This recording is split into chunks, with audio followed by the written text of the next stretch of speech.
Old pension scheme OPS को फिर से बहाल करने वाले राज्यों के कर्मचारियों के लिए वर्ष 2030 के बाद अनिश्चितता की स्थिति पैदा हो सकती है। वित्त मंत्रालय सूत्रों के मुताबिक ओपीएस पर अमल की असली परीक्षा वर्ष 2030 के बाद शुरू होगी, क्योंकि वर्ष 2004 में नौकरी शुरू करने वाले कर्मचारी वर्ष 2030 से रिटायर होना शुरू होंगे। राजस्थान, छत्तीसगढ़, पंजाब, हिमाचल प्रदेश व झारखंड जैसे राज्य न्यू पेंशन स्कीम एनपीएस की जगह फिर से ओपीएस को लागू करने की घोषणा की है। वित्त मंत्रालय सूत्रों के मुताबिक अगर वर्ष 2030 के बाद इन राज्यों की वित्तीय स्थिति अच्छी नहीं रही तो उस समय की वर्तमान सरकार को ओपीएस पर अमल करना कठिन हो जाएगा। फिर से टैक्सपेयर्स के पैसे से ही देना होगा कर्मचारियों को पेंशन। ओपीएस पर अमल के लिए इन राज्य सरकार को बजटीय प्राविधान करना होगा, जिससे सरकार पर अतिरिक्त वित्तीय बोझ आएगा और उसकी पूर्ति टैक्सपेयर्स के पैसे से की जाएगी।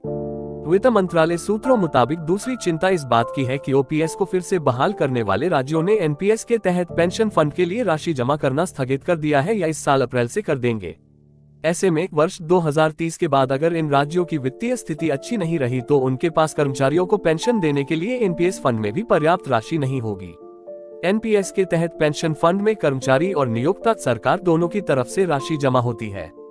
कर्मचारी बेसिक का 10% तो नियोक्ता 14% राशि जमा करते हैं, जबकि ओपीएस के तहत कर्मचारियों से पेंशन के लिए कोई योगदान नहीं लिया जाता है। जब सरकारी कर्मचारी रिटायर होता है तो अंतिम सैलरी की 50% राशि पेंशन के रूप में निर्धारित हो जाती है और हर साल महंगाई भत्ते के साथ उनकी पेंशन भी बढ़ती जाती है। जमा राशि वापस देने की मांग, ये सारा भार जनता या टैक्सपेयर्स पर आता है और हर साल राज्य सरकार को अपने बजट में पेंशन भुगतान के लिए प्राविधान करना पड़ता है। ओपीएस लागू करने वाले राज्य पेंशन निधि विनियामक और विकास प्राधिकरण पीएफआरडीए से एनपीएस के तहत उनके राज्य की तरफ से जमा राशि वापस देने की मांग कर रहे हैं, लेकिन वित्त मंत्रालय ने साफ कर दिया है कि एनपीएस से जुड़े कानून के तहत सरकार को कर्मचारियों की पेंशन के लिए जमा राशि किसी भी सूरत में नहीं दी जा सकती है। कई विशेषज्ञ राज्यों के लिए इस फैसले को बता चुके हैं खतरनाक।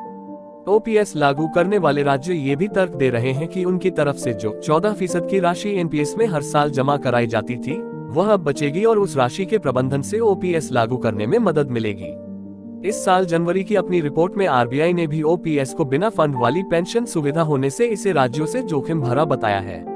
रिपोर्ट के मुताबिक वर्ष 2004 से पहले नियुक्त होने वाले कर्मचारियों की पेंशन की पूर्ति के लिए वित्त वर्ष 2022-23 में राज्यों के पेंशन खर्च में पिछले वित्त वर्ष के मुकाबले 16% अधिक राशि का प्राविधान करना पड़ा। चालू वित्त वर्ष में राज्यों का पेंशन व्यय 4,63,436 करोड़ रहने का अनुमान है। पिछले 12 सालों में सभी राज्यों में दी जाने वाली पेंशन के खर्च की सालाना बढ़ोतरी दर 34% रही है। यूपी में पुरानी पेंशन लागू हो या नहीं, विधान परिषद में उठे सवाल का योगी सरकार ने दिया ये जवाब। उत्तर प्रदेश में पुरानी पेंशन लागू करने के मुद्दे पर विधान परिषद में सोमवार को प्रश्न प्रहर के दौरान जमकर हंगामा हुआ। समाजवादी पार्टी ने इस मुद्दे को उठाते हुए तत्काल पुरानी पेंशन को बहाल करने की मांग की। जवाब में सरकार की तरफ से वित्त राज्य मंत्री मनकेश्वर सिंह ने साफ कहा कि इसे लागू करना संभव नहीं है, तो विरोध में सपा के सदस्यों ने हंगामा शुरू कर दिया। इससे तत्काल बाद सपा ने सदन से बहिर्गमन कर दिया। सपा के डॉक्टर मान सिंह यादव ने वित्त मंत्री से सवाल किया कि क्या पुरानी पेंशन लागू करेंगे। जवाब में वित्त राज्य मंत्री मनकेश्वर सिंह ने कहा कि 1 अप्रैल 2004 से नई राष्ट्रीय पेंशन योजना एनपीएस लागू की गई है। ये राष्ट्रीय पेंशन प्रणाली सरकार के राजकोषीय स्थिति में संतुलन बनाए रखने और सरकारी कर्मचारी व संगठित असंगठित क्षेत्र के कर्मियों व सामान्य जन को वृद्धावस्था में सुरक्षा देने के उद्देश्य से लाई गई है।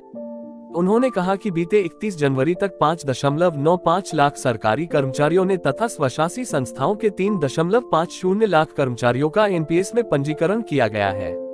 इस पर डॉक्टर मान सिंह यादव ने कहा कि जब राजस्थान, हिमाचल प्रदेश, छत्तीसगढ़, पंजाब जैसे राज्य इसे फिर से लागू कर सकते हैं तो यूपी क्यों नहीं।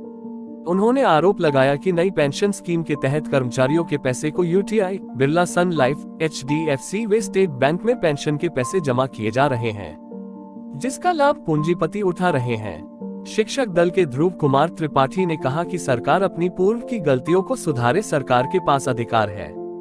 उन्होंने संबंधित मामले में सरकार से सहानुभूति पूर्वक विचार करने की अपील की। सपा के लाल बहादुर यादव ने भी कहा कि जब न्यायपालिका और विधायिका में पुरानी पेंशन लागू है तो सरकार कर्मचारी और शिक्षकों के लिए क्यों नहीं।